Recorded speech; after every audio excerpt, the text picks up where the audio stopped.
Anda, Anaí. Listo, doctor. Gracias. Muy bien, muchas gracias, Anaí. Muy buenas tardes tengan todas y todos los que asisten a la conferencia mensual de la Sociedad Geológica Mexicana. Bueno, continuando con la dinámica de esta serie de conferencias que mes con mes la sociedad realiza, esta tarde tenemos un invitado muy especial, el doctor Demetrio Santamaría Orozco, quien fuera presidente de esta Sociedad Geológica Mexicana. Y nos da mucho gusto recibirte, Demetrio, esta tarde para dar la conferencia del mes Muchas de gracias. septiembre. Muchas gracias por haber aceptado la invitación. Nos da mucho gusto recibirte.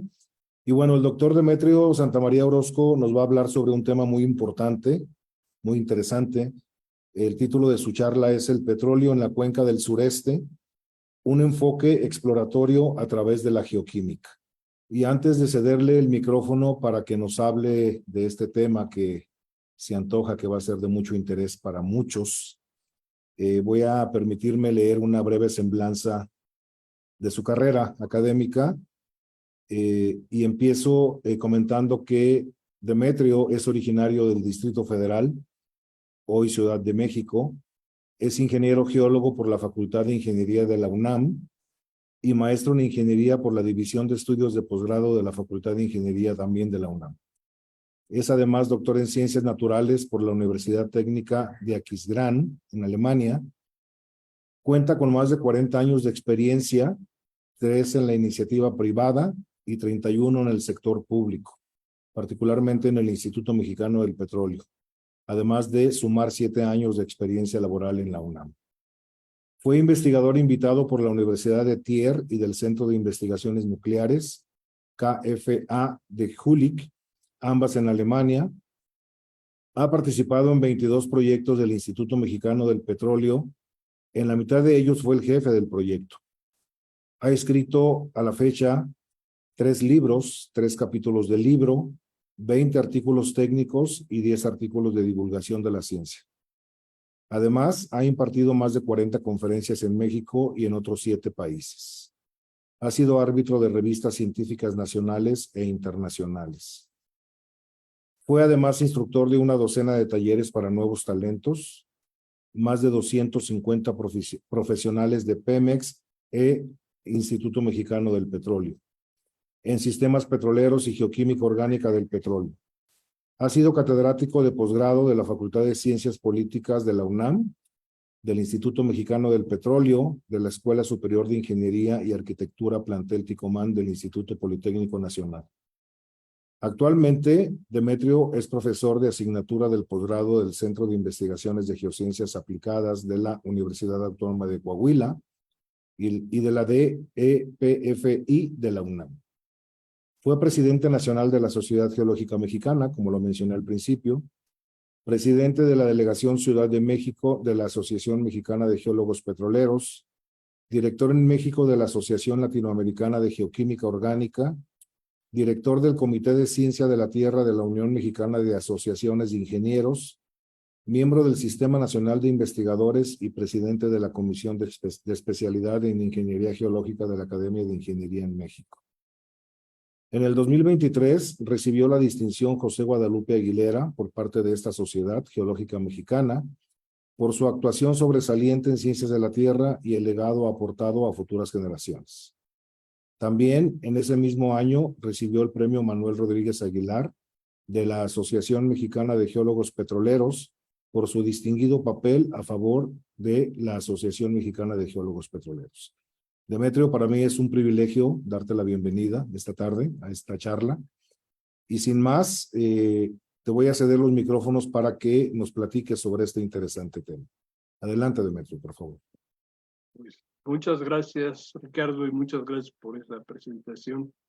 Me permiten, voy a compartir la pantalla. Me dicen si está bien. Lo voy a hacer grande. Sí, ábrela en modo presentación. Ajá.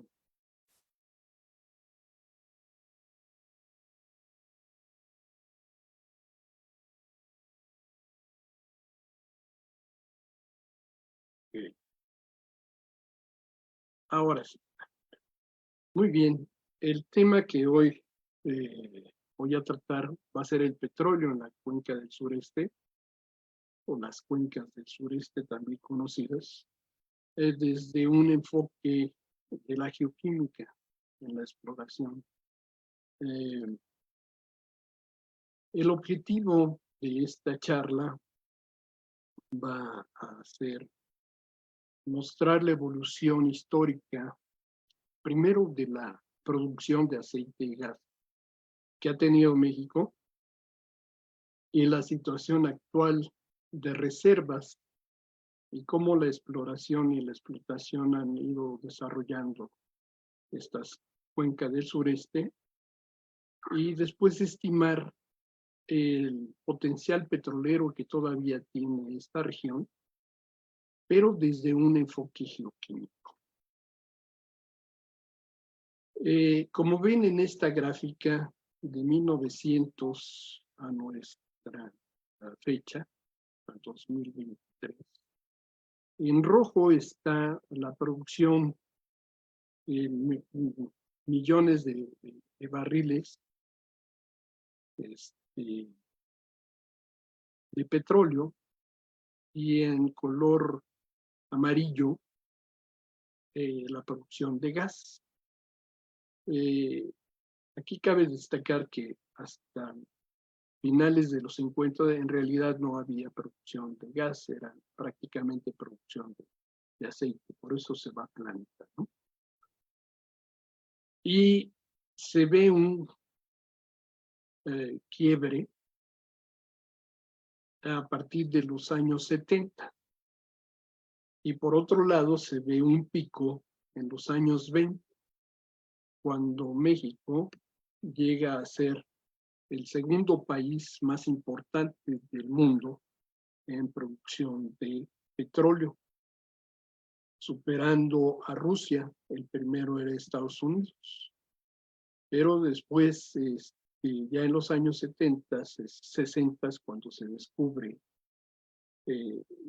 la cuenca del sureste, sobre todo en la parte de Tabasco y Chiapas, entonces comienza la producción en la cuenca salina del Istmo, y luego se intensifica en el Pilar Reforma Cal, y después entra la sonda de Campeche, la parte marina, y vean la producción que llegamos a tener.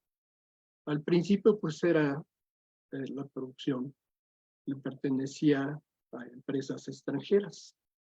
Cuando llega a 1938, el general Lázaro Cárdenas hace la expropiación petrolera, se van las compañías y empezamos a formar gente para darle continuidad a la industria petrolera. Entonces forma el Instituto Politécnico Nacional, CFE, etc. Pero no es hasta los años 70 cuando nosotros llegamos a tener una producción que empezamos a exportar, y llega a ser tal la cantidad de petróleo que cuando dice que nos tenemos que acostumbrar a la riqueza. Después viene una reforma energética donde otra vez entran las compañías petroleras, pero viene en franca declinación de producción.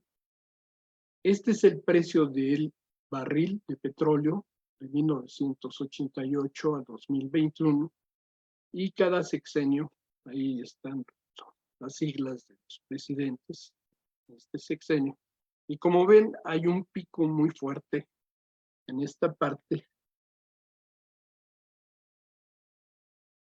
que llega incluso a tener valores de más de $140 el barril. Y por aquí en abril de 2020, con la pandemia, llega a ser valor negativo, ¿no? Pero en promedio, si sacamos la producción versus el precio del barril, esto es lo que tiene más o menos cada sexenio el el porcentaje anual de ventas de petróleo. Y como ven, hay un pico aquí máximo donde este petrolero fue arriba de 90,000 millones de dólares cada año. Y hay otros, por ejemplo, en este, de 28,000, de 34, etcétera, etcétera, ¿no? Este todavía no se puede estimar porque falta un poco más de un año.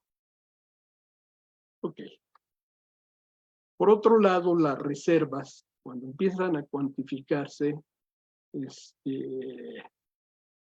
se dan en los años 50 y en los años 70, cuando descubren las sonda de Campeche, hay un incremento enorme de reservas.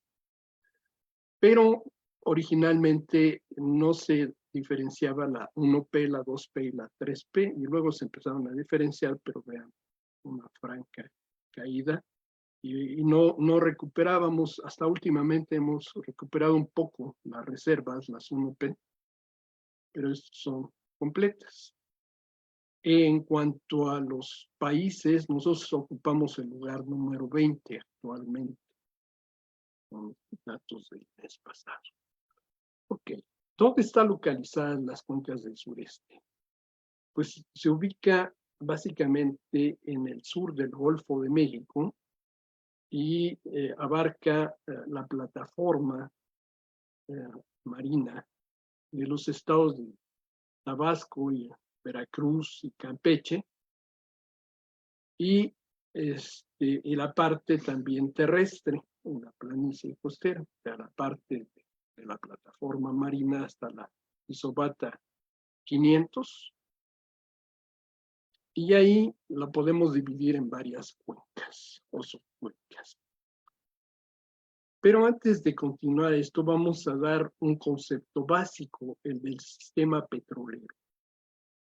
Un sistema petrolero consiste en una serie de elementos que sufren unos cambios a través de procesos y dan un producto. Por ejemplo, nosotros estamos acostumbrados desde pequeños de tener conocimiento del sistema circulatorio, del sistema respiratorio, del sistema digestivo del cuerpo o del sistema solar. Y cuando están todos estos armoniosamente operando, ese es un sistema. Entonces, por ejemplo, aquí lo dividimos en dos sistemas, uno el verde oscuro de esta parte, que es el subsistema generador, y este es el subsistema almacenador. Al principio, pues, necesitamos la roca generadora. ¿Qué es esa roca generadora? Bueno, es una roca que tiene gran cantidad de materia orgánica.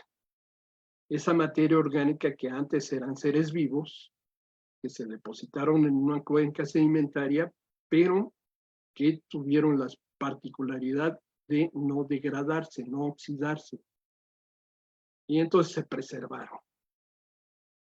Y conforme se empezaban a sepultar, pues empezaba a transformarse esa materia orgánica y se daba como una gran molécula que los geoquímicos le llamamos querógeno, y ese querógeno, con el incremento del sepultamiento, se incrementa la temperatura y la presión, y a eso le llamamos la cocina de generación. Después se transforma, se convierte esa gran molécula querógeno sólida, empieza a transformarse en líquidos, a petróleo o a gas, y entonces fluyen por unas vías de migración hasta encontrar una trampa, una roca almacén con un sello. Generalmente las trampas son de tipo estructural, como si fuera un anticlinal, y debe de haber una sincronía, un timing con eso. Y los procesos, pues, van desde la generación, expulsión, migración, acumulación, retención, preservación, etcétera, etcétera. Pero no siempre se da esto en el planeta. Hay 6 grandes intervalos que tienen más del 90% de las reservas del mundo y que son los que sacan, ¿no? Del Paleozoico, por ejemplo, está el Silúrico, el Devónico y hasta el Permo-Triásico. El Netriásico no, y el Permio, no el Pensilvánico, que tienen más o menos 8.5% cada uno de ellos, pero los mayores intervalos es el Jurásico superior y el Cretácico superior, que vean tiene el 25 y 29%, y el Oligoceno Mioceno, que tiene casi el 13%. Entonces, entre estos tres es casi el 70%. Bien, México afortunadamente tiene este y este. Y el más importante en México es el del Jurásico superior. Ok, aquí está la cuenca del sureste y está dividida en varias cuencas, la de Comalcalco, el Pilar, Reforma-Cal, la de Hispana y la Salina. Y como ven, pues ahí también se ve primero los campos, ya sea de gas o de aceite, y se ve también la geología estructural. Ahí están las fuentes, todos tienen donde sacar. Esas dos secciones que vimos aquí, la A y la B, se ven representadas así. Y entonces, el Jurásico superior, que es la roca generadora por excelencia, vean en estas dos secciones geológicas qué características tienen. Va de la parte noré hacia la surú, de menos profundo a más profundo. Esto va a repercutir en la madurez de la roca generadora, mientras que en esta parte transversal a esta sonda de Campeche se ve, por ejemplo, la salida del Istmo, la cuenca de Comalcalco y aquí la cuenca de Macuspana y este alto de Reforma acá. Y ahí se ven las dos cuencas, ¿no? Por otro lado, si vemos la columna estratigráfica, aquí están las formaciones desde el Jurásico medio, sobre todo porque hay sal, al principio que va a jugar un papel muy importante esta sal, y luego el Jurásico superior, sobre todo las formaciones que tienen mucha materia orgánica, que son las rocas generadoras, y el Cretácico superior, Cenomaniano-Turoniano. La que nos ha dado aporte de petróleo, sobre todo ha sido esta del Plutonio. Entonces aquí están las formaciones, y por otro lado aquí está la litología. Sal comienzan con un sedimentación siliciclástica y luego cambia a una sedimentación carbonatada, carbonatos, un impacto del meteorito que produce una brecha, cambia la sedimentación y luego siliciclásticos. Pero hay de apirismo, ¿no? Ok, si hacemos un zoom de la sonda de Campeche, ahí vemos dónde están los campos. Por ejemplo, este es el complejo Cantarell y aquí está Kumalopsap. ¿Qué características tiene esto? Bueno, este ya es un enfoque de esto y podemos ver la parte de los eventos tectónicos geológicos más importantes. Comienza con la apertura del Golfo de México, el protogolfo, un estrés tensional, una subsidencia termal que cambia la sedimentación, una movilización de esa sal, el impacto del Chicxulub, una subsidencia tectónica mayor y muy grande que ocurre, y esto que sepulta es lo que provoca que se caliente la roca generadora. Si no hubiera esta subsidencia, este gran aporte de sedimentos, en esta zona que estaba fría, no hubiera dado. Y luego tenemos una parte compresiva con la orogenia chiapaneca. Y por aquí se ve una que nosotros le llamamos curva de sepultamiento. donde tenemos el tiempo de este lado y la columna de este lado, y luego vemos sus tasas de sedimentación. Y vemos que la tasa de sedimentación al final del Mioceno, Pleistoceno, es enorme, ¿sí? Y esto es lo que da origen a esto. Por otro lado, en la carta de eventos de la cuenca del sureste, ahí están representados también el periodo del Riften, luego aquí la formación, depósito de vaporitas, la sal, formación de almohadilladas y domos de este lado, la orogenia, margen pasiva, todo esto, y la orogenia chapaneca con diferentes plegamientos. Aquí se ve la roca generadora, por excelencia es esta, la procesota, la roca almacén, que hay diferentes intervalos y los sellos. Y luego los picos de expulsión. Este es a grosso modo para todas las cuencas. Si nos vamos a la parte de la sonda de Campeche, ahí ya en esta carta de eventos, prácticamente esta es la que tiene más. Son los elementos y los procesos, y hay un momento crítico, cuando se dan todos los procesos y elementos en esa sincronía, y le llaman un momento crítico, que es al final prácticamente del Plioceno y ya en el Pleistoceno. Bien, si hacemos una reconstrucción, por ejemplo, de la Tierra hace 200 millones de años, esto es de un trabajo que trajo Christopher Scott en abril del 21, lo invitó el doctor Jaime Urrutia Fukugauchi para el Colegio Nacional, y ahí puso un video muy padre, ¿no? Cómo se van formando los continentes. Bien, yo lo paré en el año de 147 millones de años.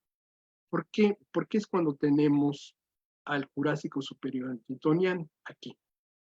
La pimienta, la edna o el equivalente. En México es la roca generadora por excelencia.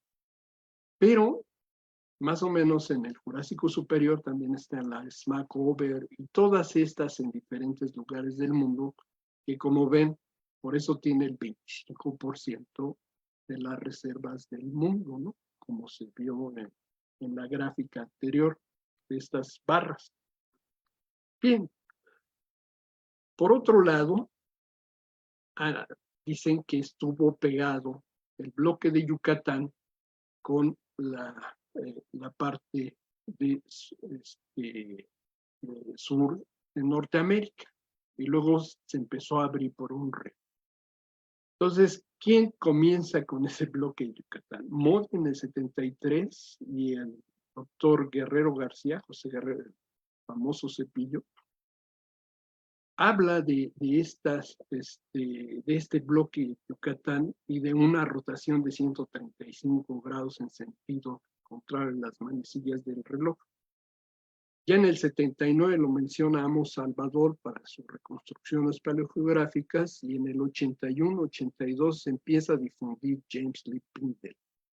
Y no se diga ahora estos modelos de Dudek, Norton y demás. Pero antes era una hipótesis. Cuando se hacen ya la gravimetría, magnetometría, la sísmica y demás, ahora se ve que efectivamente se puede hacer como una tomografía y ver que efectivamente sí existieron estos. Entonces se puede ver dónde estuvo el punto triple, cuánto rotó, etcétera, etcétera, ¿no? Con estas anomalías magnéticas y gravimétricas. Hacemos el detalle en nuestra zona y vemos también algunas zonas protuberantes que tienen mucho que ver con el desarrollo geológico petrolero de esta región. Miren cómo se vería. Este es una reconstrucción. En el 2018 pone a diferentes autores cómo interpretaban esa zona de distinción, que nada más fue ocupó del Jurásico medio o superior al superior, y luego abortó, ya no se volvió a abrir. pero ahora se pueden hacer unas configuraciones muy padres. ¿Por qué es importante la sal? Porque la sal tiene no solamente haluros, sino sulfuros. Y los sulfuros tienen azufre. Entonces, si tienen azufre, los nutrientes que daban ahí, pues ayudaban a las especies que estaban por ahí, muy contentas en esa época, en el Jurásico Superior, tomando nutrientes con azufre. Entonces, por eso es que tenemos ahí ricos petróleos en azufre, ¿no? Esta es una reconstrucción modificada de Sadler de 2014 y ya pueden ver ahí la parte esta del RIF abortado, muy bien. Y esta es de Franco, que además le mete mecanismos focales y demás, y la sal, cómo se separó. Bueno, entonces, ya que se ven estas muy bien, estos dos elementos, que es el bloque de Yucatán, y lo que dejaron aquí, esta Golfo de Campeche, que tenía mucha sal. Bueno, Padilla y Sánchez en el 2007 empieza a publicar una paleografía de México y lo afina en el 2016, se lo publica. Y entonces ahí se ven los elementos tectónicos, por ejemplo, la plataforma de Tuxpan, San Luis Valles, la de Coahuila, Burro Picachos, etcétera, ¿no? Y aquí el Golfo se ve muy bien en el Oxfordiano y sus litologías. Bien, cuando nosotros nos vamos al Quimerigiano hay un cambio y se ven muchas olitas y demás que son rocas almacén. Pero en el Titoniano es cuando se da la mayor invasión de aguas. En estos mares continentales es cuando se dan las condiciones para tener una roca generadora por excelencia, sobre todo la pimienta y la etza, o Tepechilotla por acá, o la Casita por allá. O sea, esa del Jurásico Superior Titoniano es importantísima para nosotros. Bien, si hacemos ahora la parte estructural, pues hay muchas ya secciones porque han hecho sísmica últimamente. En el año 2014, 2015 hicieron sísmica por todas partes del Golfo de México y también en la parte costera. Y eso lo pueden ver en la base de datos de la Comisión Nacional de Hidrocarburos, ¿no? Pero ¿cuál es el que nos ha dado mayor petróleo a México? Pues ese complejo Cantarell. Vean su estilo estructural que tiene. Por acá tiene una vergencia hacia el noroeste, que es esta. Y entonces por aquí están Ho, Chac, Acal, Locuc, donde cabalga, y la sal ha jugado un papel muy, muy importante. Pero vean el Jurásico, que tenía 3.300 aquí, incluso aquí se levantó todavía más, a casi 6.000 metros. Ok, si lo hacemos ahora hasta la parte continental, siguen teniendo, como ven, esta parte de la sal, un papel muy importante. Este es Cantarell. Antes habíamos visto nada más este pedazo y ahora vemos también la parte. Ok. Entonces, por ahí Mitra y colaboradores en el 2005 y en el 2006 hicieron una reconstrucción de cuándo fue esto, por qué se dio. Y prácticamente es en la trampa, en el Mioceno al final, Plioceno. Y entonces es cuando se dan las condiciones y por eso es el momento crítico. De este lado es para Cantarell y de este lado es para Comalotla. Y ahí están sus bloques, ¿no? Como ven, este es Nahot, Chac, Acal y Q. Y abajo está el Sigil. O sea, este sería el bloque mayor, que sería Acal, y abajo sería el Sigil. y por este lado está Kumalov-Saba, ¿no? Ok. Pero, ¿por qué le damos un enfoque geoquímico a esta zona? Porque si no le damos un enfoque geoquímico, muchas veces estamos buscando solamente los anticlinales, o sea, las trampas, solo la roca almacén. Miren cómo era la parte de los macerales que va de inmaduro a sobremaduro. Clorofilinita y alginita, sobre todo tasmanitas, alginita, leptinita. Ahí se ve un cráneo de un pez y una vértebra, una macrospora y una pilita, radiolarios y también alginitas. Pero vean el color, se empieza a oscurecer, entonces se ve que la madurez se incrementa de este lugar a este.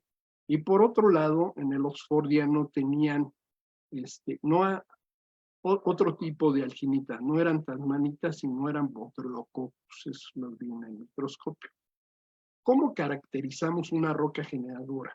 Bueno, por 3 puntos: calidad, cantidad y madurez. ¿Por qué es importante? Porque si no está caracterizado eso, no vamos a saber qué tanto ha aportado petróleo en ciertos lugares. Entonces, esto pues nos da que son ambientes marinos, está el pececito, todo esto.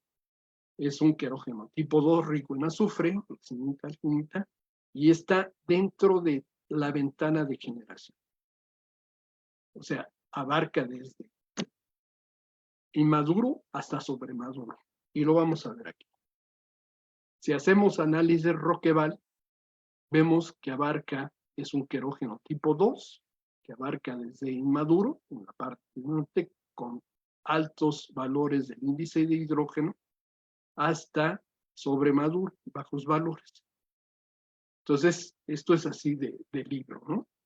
Tenemos un libro abierto en la sombra de Campeche. Si lo ponemos por ejemplo, modificado de Clara, del carbono orgánico total, rico y pobre, bueno, aquí se ve que está rico, que tiene valores arriba de 6% de carbono orgánico total, y aquí menos de 1. O sea, se ve en esta tendencia.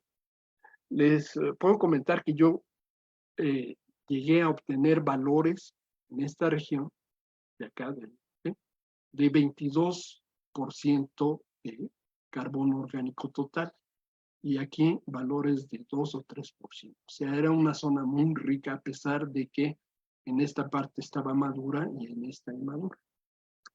Ok. En el 98 sacamos una publicación que era fantástica, porque eso servía no solamente para la roca generadora, sino también para los aceites.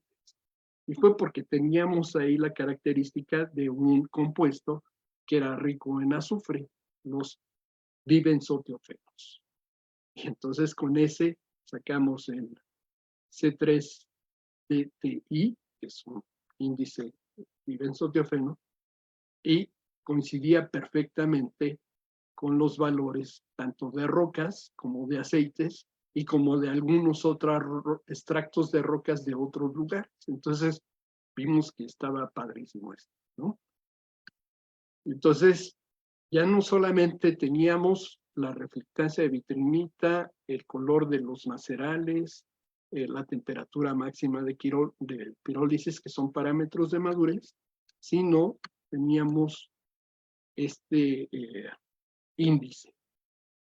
Le hicimos las energías de activación a diferentes pozos del noreste hacia el sur oeste, y vimos también que los del norte pues tenían unas energías de activación bajas y un factor de frecuencia muy, muy alto. Este es en laboratorio y este es reconstrucción a la ventana de generación normal. Entonces se podía ver perfectamente bien, pero se veía un rompimiento aquí, que era precisamente porque los enlaces de azufre con carbono son mucho más débiles de los de carbono. Entonces tenían altos contenidos de azufre. ¿Por qué es importante esto? Primero, porque la ventana de generación que habíamos dicho entra primero antes por esos enlaces de azufre. Y la máxima generación está en Cantarell, precisamente, a pesar de que no es muy maduro. Cantarell es cuando se llena completo. Y al final, pues ya se generó muchas cosas, pero prácticamente es gas y condensado. Entonces, en este otro diagrama, pues vemos cómo se están dando primero los pesados y luego se hacen los ligeros y luego los gases.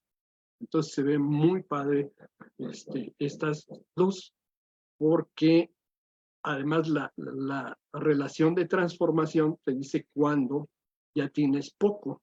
¿Esto por qué sirve?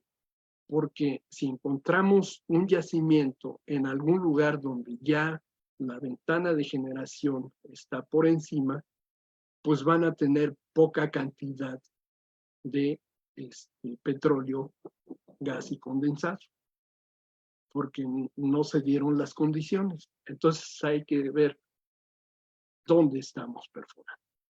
Miren, por ejemplo, la Comisión Nacional de Hidrocarburos de 2018, y se ve muy bien, coincide con el de Clara y colaboradores que publicaron en la IPG, del carbono orgánico total rico y se hace pobre hacia acá, ¿no?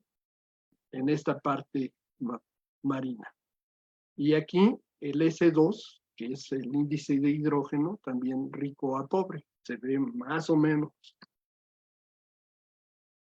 lo que había dicho, el índice de hidrógeno, ¿sí? Que sale con el S2 de rico a pobre, donde tiene valores de 800 y aquí tiene valores de 200.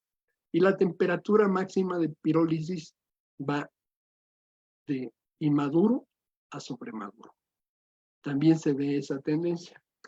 Pero cuando llegamos con la reflectancia de vitrinita y nos publican esto, ah, caray, decimos, algo está ocurriendo, ¿por qué todo lo pusieron de azul? Si nosotros hicimos ese trabajo y en ese trabajo habíamos sacado prácticamente la ventana de generación del petróleo. Entonces, si lo acomodamos aquí, pues se ve la ventana de generación del petróleo. ¿Y por qué es importante? Porque vean los aceites.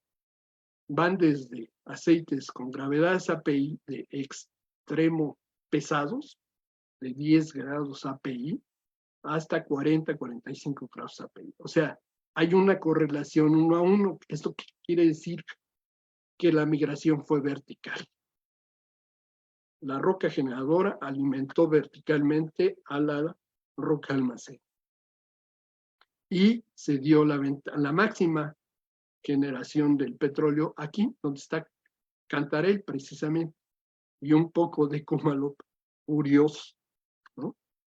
Entonces, por otro lado, cuando hicimos un experimento de simular artificialmente esta madurez con un método de pirólisis, ya no el Roqueval, sino uno en sistema cerrado, encontramos una relación de gas-aceite.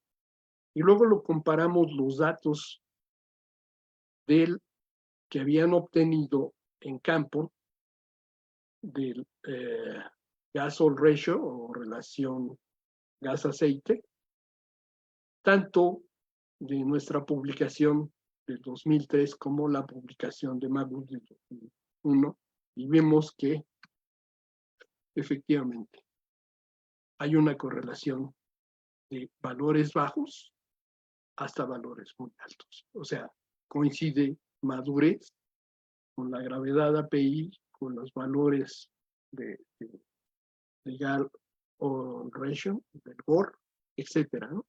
Entonces, si vemos este tipo de cosas, entonces, primera conclusión, la zona más rica de México precisamente está en esta parte en este tren Cantarell, Kumalopsat, y aquí es donde está J. Bermúdez, Sitio Grande, Cactus. O sea, esta es la zona más rica.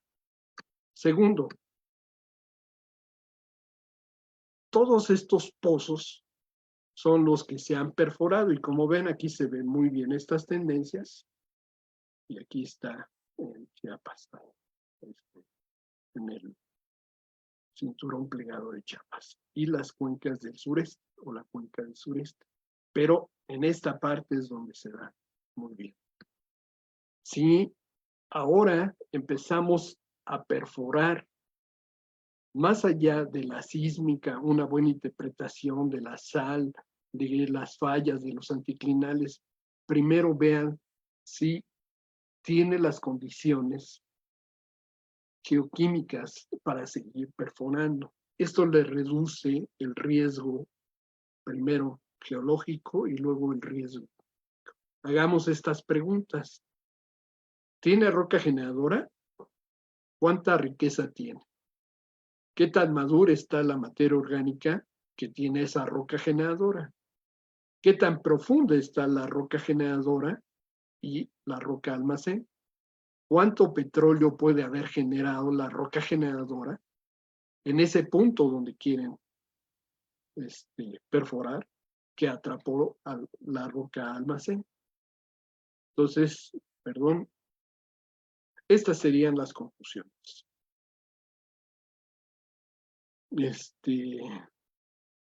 Ya las dije, todas estas. Es la zona más rica del país, la zona más prolífica, y tiene todavía un potencial muy fuerte, no solamente para Pemex, incluso para las compañías que ya llegaron ahí. Bueno, pues le pueden meter muchísimo, ¿no?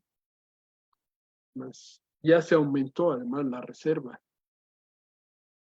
Entonces, busquen siempre ese enfoque, o por lo menos díganle al geoquímico qué cantidad, qué calidad y qué madurez tienen, tanto la roca generadora como los aceites. Hagan una correlación, ¿no? Por ahí Mario Guzmán y Marcio Melo hicieron correlaciones de aceite roca y sacaron varias familias, entonces utilicen esos datos, ¿no? Las rocas almacén principalmente van a ser esas calizas fracturadas, ¿no? Y pueden llegar a tener más de 2,000 metros de espesor esas calizas, o 500 metros. Entonces, este sistema petrolero que tenemos aquí es extraordinario, ¿no? Con esa sincronía, la formación, es como si se hubieran alineado todos los planetas, ¿no? Entonces, dejo unas reflexiones aquí y esa alineación de planetas. Con esto termino. Muchas gracias. Muchísimas gracias, Demetrio. Muy interesante tu plática. Voy a cederle el micrófono al ingeniero Juan Carlos Cruz Ocampo para que te lea las preguntas y o comentarios que hayan llegado durante tu presentación. Muchas felicidades nuevamente, Demetrio. Gracias. Adelante, Juan Carlos. Sí, gracias, Ricardo. Felicidades, Demetrio. No sé si gustes tomar un poco de agua en lo que me están enviando ya las preguntas. Te voy a leer en el siguiente orden para que puedas contestarlas. Silvia Santos Grapain, que comenta que muchas gracias por compartir tus amplios conocimientos, excelentes gráficos y excelente explicación. Te manda saludos cordiales. Gracias, Silvia. Abraham Contreras dice saludos cordiales y felicitaciones desde Tabasco, señor Demetrio. Muy interesante su ponencia y tiene una pregunta que hacer. Si sabes si tras el impacto cataclásico de Chicxulub pudo alterar la fauna marina del Cretácico que hubo en el sureste de México al grado de enterrarla en sedimento, o pueden haber vestigios. Esa es su pregunta. Ok. Bien, esa no es mi área, pero he leído algo al respecto y sí, efectivamente, cambiaron las condiciones. Recuerden que con el impacto del Chicxulub todavía no se ponen de acuerdo, pero pudo haber extinguido entre el 50 y hasta el 60-70% de las especies, tanto marinas como terrestres. Ahí lo que sí se sabe es que con ese impacto del Chicxulub cambiaron mucho y los dinosaurios dejaron de existir y sus predecesores serían las aves. Pero, por otro lado, hay estudios que muestran las alteraciones, por ejemplo, en los radiolarios, en los foraminíferos, que empezaron a tener que adaptarse a esto. Y lo más importante fue que cambió la sedimentación, no solamente ahí en esta región, sino en todo el mundo. Entonces, comenzaban, se estaba dando una plataforma carbonatada, así como ahorita se está dando en Florida o en Yucatán, y con un impacto de esto cambió la sedimentación a puros terrígenos. Y entonces se tuvieron que adaptar y modificar. Entonces fue cuando comienza la época de los mamíferos. A partir de ahí, entonces sí hubo alteración.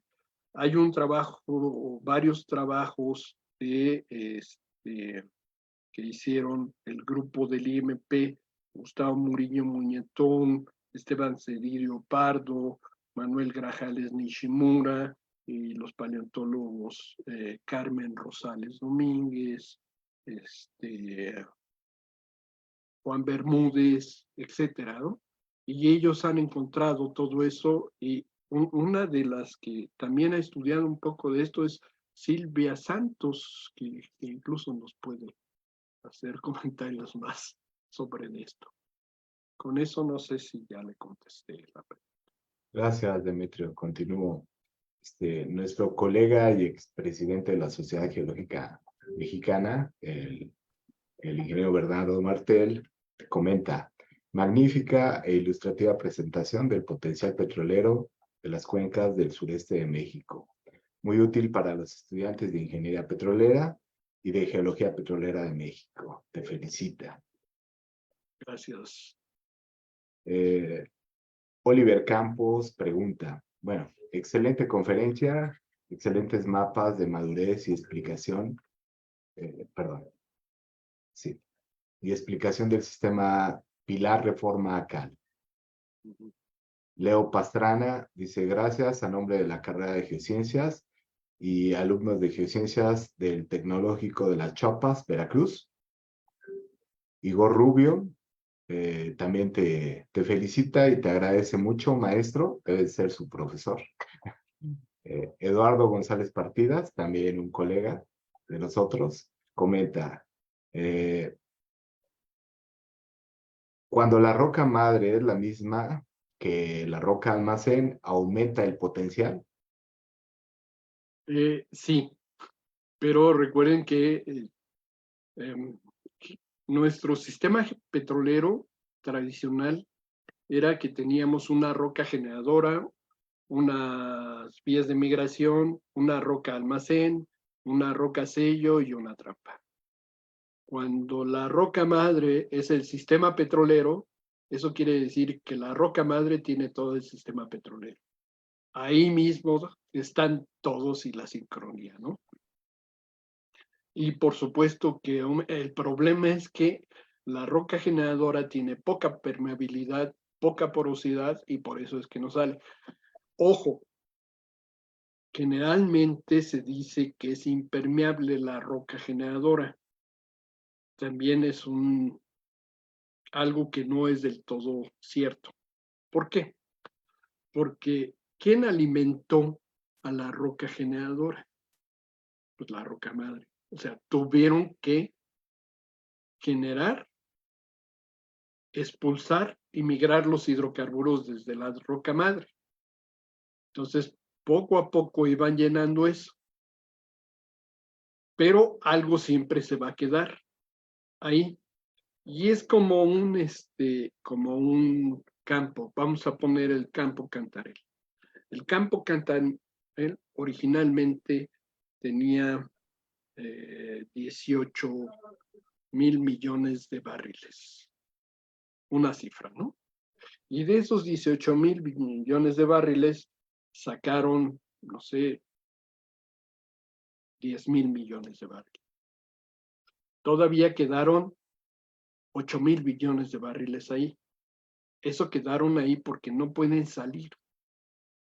A pesar de que ya les pusieron inyección de nitrógeno, recuperación mejorada, primaria, secundaria, terciaria y todas las que quieran, siempre se queda una parte ahí. En el caso de la roca generadora, cuando hacen el fracking, en la fractura hidráulica, siempre se va a quedar algo ahí. Entonces, sí, van a tener muchísimo. Por ejemplo, si vemos la formación Eagle Ford de allá del sur de los Estados Unidos, de Texas, tenía una producción máxima como de 1,5 millones de barriles en los campos ahí. Pero cuando empiezan a fracturarla, llegan a tener una producción de 5 millones de barriles diarios. Pero aún quedan muchos barriles que nunca los van a sacar. Y es como poner, imagínense un grano de café. Nosotros nos hacemos un cafecito y entre más hacemos la molienda, pues va a ser más concentrado. No es lo mismo tener un grano grueso y sacar un café muy suave a un grano más fino y sacar un americano o un europeo o un espresso o un turco. Aquel que haya tomado un café turco es prácticamente arenita y pasa, ¿no? Entonces es como si tomáramos café así. Entonces, entre más es el granito pulverizado, va a haber más. Y si le ponemos agua caliente, bueno, el aroma va a ser intensísimo. En cambio, si es poco el grano, si es muy grueso, pues aunque le echemos agua caliente, siempre no nos va a dar un café cargado. Lo mismo sucede con la roca generadora, por hacerle un símil, ¿no? Entonces, tendrían que fracturar y fracturar y fracturar hasta... Y entonces ahí sí podrían, por ejemplo, sacarlo como si fuera de minería y luego pues, irlo destilando poco a poco. Eso ya es más difícil. También quiero hacer una mención gracias al ingeniero Bernardo Martel, porque además hace poco fue su ceremonia de 50 años como profesor de la Facultad de Ingeniería y aprovecho para felicitarlo. Gracias. No sé si con esto le contesté al buen Eduardo González Partida, mi colega.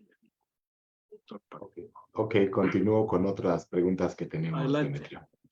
Oliver Campos dice, igual recordar el alto porcentaje de dolomitización a profundidades de Jurásico, Kímer principalmente, igual son buenos almacenes por su porosidad intercristalina y fracturamiento natural. Me ha tocado verlo en secciones delgadas a esas profundidades de 6,500 y 7,000 metros de profundidad.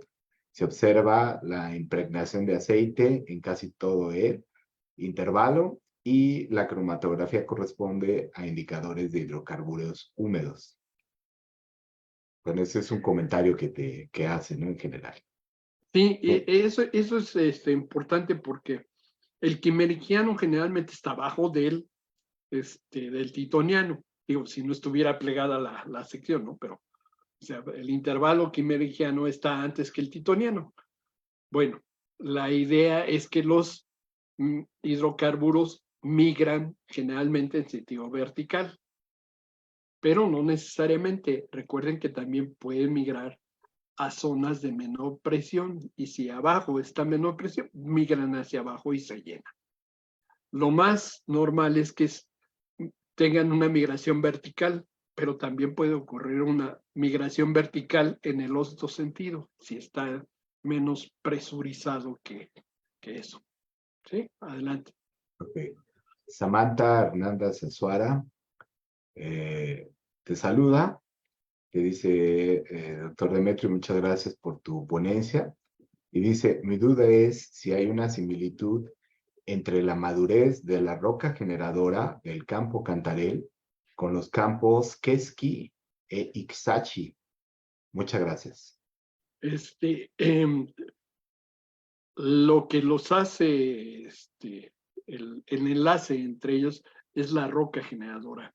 Todas son titoniano, precisamente. Pero no tiene nada que ver una con respecto al otro.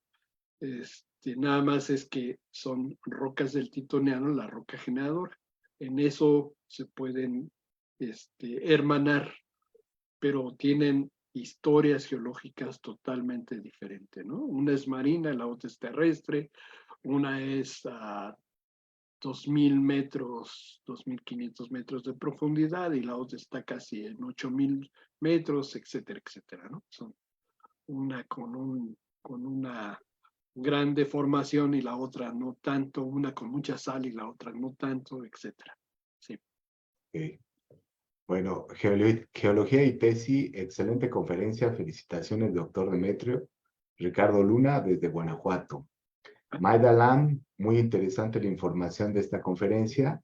Me llamó la atención el cambio de grados API. Saludos desde el Tecnológico de Madero. Maida Lam.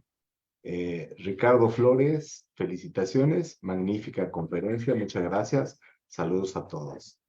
Y son las preguntas que al momento tenemos a través de la plataforma de Facebook Live. Y no sé si aquí en vía Zoom, alguno de mis colegas, doctor Ricardo, doctor Rigoberto, maestra Edith, si tienen alguna pregunta hacia el doctor Demetrio. Pues yo nomás quisiera pues felicitar al doctor Demetrio. Excelentísima exposición, Demetrio. Como siempre, tus conferencias son bastante, muy didácticas y muy bien explicadas. Nada más la única, quisiera que abundaras un poquito más sobre los fenómenos que creó el impacto yo sé que como comentas, no es tu especialidad, pero sí nos podrías comentar algo. ¿Qué fue lo que creó ese gran volumen en el campo Cantarell?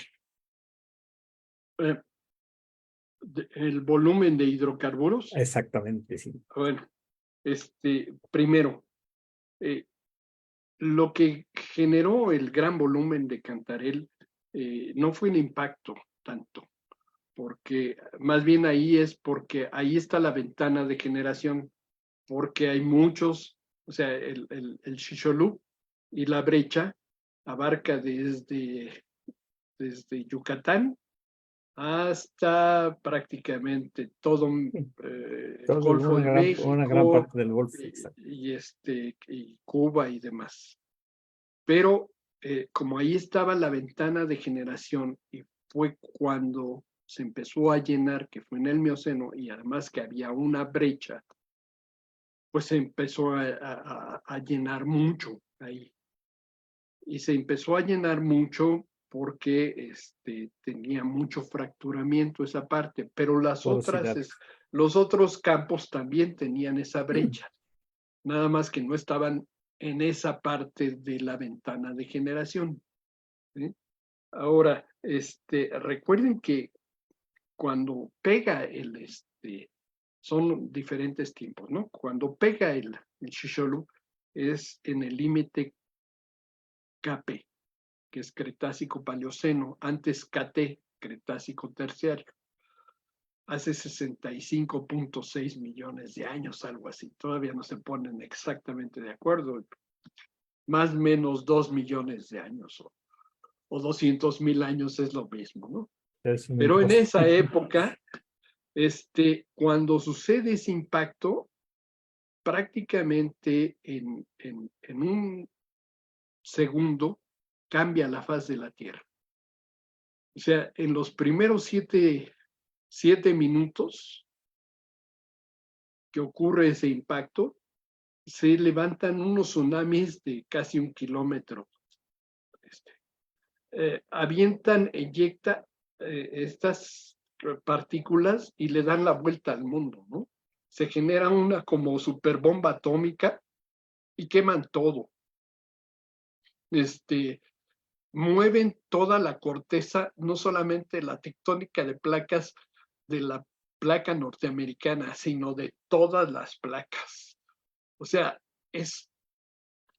por ahí le dicen un mataplanetas, ¿no? O sea, y esa no era muy grande. Recuerden que más o menos el meteorito o el cometa, o lo que fuese, cosa extraterrestre, tenía como 16 kilómetros de diámetro.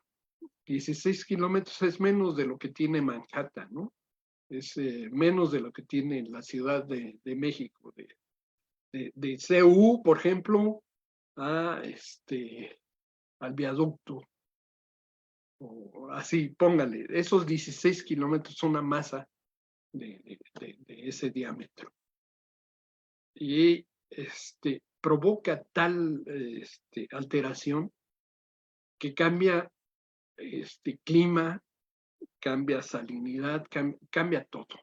pH. Pero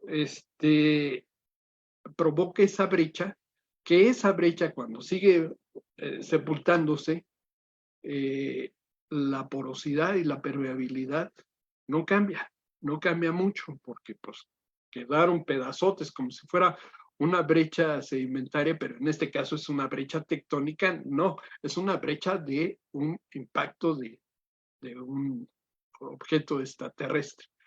Y esto además con la ayuda que le dio el petróleo. El petróleo, recuerden que era rico en azufre, y como era rico en azufre, pues tenía muchos compuestos de azufre. Dentro de ellos estaba el H2S, el sulfídrico. Y el sulfídrico, en una brecha carbonatada, pues va haciendo más, más y más grandes los bóbulos que le llamaban, o las fracturas, ¿no? Y entonces se empieza a ver muchas vías de migración por ahí, y si está atrapada esa brecha con una roca sedimentaria impermeable, pues por eso es que se crean muchísimo barriles de petróleo. Cantarell llegó a ser el principal campo del mundo de offshore. O sea, nada más para que se den una idea, ¿no? Era impresionante. Adelante. Gracias, Demetrio. Le cedo, bueno, adelante, Ricardo. Sí. Sí, bueno, yo más que una pregunta también quiero sumarme a las felicitaciones para la charla de Demetrio. Muy interesante. Yo siempre lo digo, ¿no? Cuando la conferencia tiene esta componente científica de rigor, pero también una componente didáctica para transferir el conocimiento y que los estudiantes sobre todo puedan entender, y la gente que no estudia el tema también, ¿no? Cualquiera, pues tiene un valor adicional, ¿no? Y me gustó mucho tu plática, Demetrio, por eso, porque tiene un balance entre el rigor científico y esa capacidad para transferir lo que quieres transmitir, ¿no? En cuanto al conocimiento en el tema que nos compete el día de hoy. No quería dejar pasar la oportunidad de comentarlo porque admiro a quienes tienen esa capacidad, ¿no? De combinar la parte científica con la parte de extensión, pues, ¿no? De extensión del conocimiento. Entonces, muchas gracias. Tú eres uno de ellos, Ricardo. Ay, muchas gracias, Demetrio. Yo te agradezco muchísimo esta plática, de veras. Por ahí escuché un comentario de alguien responsable de un grupo de alumnos, ¿no? De una escuela de geociencias, y eso es el indicador que nos anima a siempre hacer este tipo de conferencias. Enhorabuena, Demetrio. Gracias. Entonces, si no hay más comentarios, Juan Carlos, yo creo que le damos un aplauso a Demetrio y pasamos al reconocimiento, ¿no? Demetrio, pues nuevamente agradecerte infinitamente tu participación, y a nombre de la Sociedad Geológica Mexicana me voy a permitir entregarte este reconocimiento que leo, ¿sí? La Sociedad Geológica Mexicana tiene el agrado de otorgar al doctor Demetrio Santamaría Orozco este merecido reconocimiento por la presentación de su conferencia El petróleo en la cuenca del sureste, un enfoque exploratorio a través de la geoquímica. Está fechada el 27 de septiembre del año en curso en la Ciudad de México, firmada por un servidor en mi calidad de presidente de la sociedad y por el doctor Hugo Delgado Granados, vicepresidente, quien se disculpa por no haber estado en este momento en esta conferencia. Él se encuentra fuera de México, en un país donde los horarios no coinciden. Entonces, muchísimas gracias, Demetrio, y enhorabuena, felicidades. Muchas gracias. Felicidades, Demetrio. Y pues con esto concluimos la actividad del día de hoy. Muchísimas gracias a todos y a todas aquellas personas que nos siguieron a través del Facebook Live. Y pues estamos listos para preparar la conferencia del mes de octubre. Entonces no dejen de sintonizarnos en el último miércoles del mes. Y Demetrio, un abrazo y felicidades. Gracias. No, gracias a ustedes. Chao.